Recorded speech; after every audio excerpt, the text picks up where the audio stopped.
যাদেরকে বাদ দিয়ে নির্বাচন করবেন তারা তো আর ঘরে বসে থাকবে না, তারা তো আন্দোলন সংগ্রাম করবে, অরাজকতার সৃষ্টি হবে, দেশে একটি গৃহযুদ্ধ, পরিকল্পিতভাবে একটি গৃহযুদ্ধের দিকে দেশ এগিয়ে যাচ্ছে।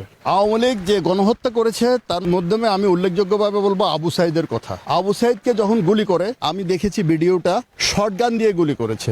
শর্টগানের লাইসেন্স বাংলাদেশ সরকার আমাদেরকেও দিয়েছে। শর্টগানের গুলিতে কখনো মানুষ মারা যায় না, এবং পুলিশ অফিসার বলেছে শর্টগানের গুলিতে মানুষ কখনোই মারা যায় না, এবং পুলিশ আবু সাইদকে হত্যা করে নাই। এই সরকারের পুলিশ অফিসারের বক্তব্য আমরা টিভি মিডিয়ার মাধ্যমে শুনেছি। এটা ময়না তদন্ত হলে, সঠিকভাবে যদি ময়না তদন্ত করেন, দেখবেন এই হত্যার জন্য শেখ হাসিনা সরকার দায়ী নয়। তাছাড়া মুগ্ধর কথা বলি, মুগ্ধর পিছনের থেকে যে গুলিটা পড়েছে আমরা ভিডিওতে দেখেছি, সাংবাদিকরা আমাদেরকে দেখানো হয়েছে, পিছন থেকে যে গুলিটা করেছে .726 রাইফেলের গুলি, সেটা বাংলাদেশ পুলিশ কাছে নেই। সেটাও যদি ময়না তদন্ত হতো, সত্যিটা বেরিয়ে আসতো, এবং প্রতিটি হত্যার ময়না তদন্তের মাধ্যমে যদি বিচার হতো, আবু সাইদ, মুগ্ধ সহ 3400 পুলিশ সহ এবং কতগুলো থানা পুড়িয়ে অস্ত্র লুট করেছে, প্রতিটি সবকিছু যদি বিচার হতো, তাহলে দেশ মনে করতাম যে সুন্দর একটি সংস্কার এগিয়ে যাচ্ছে।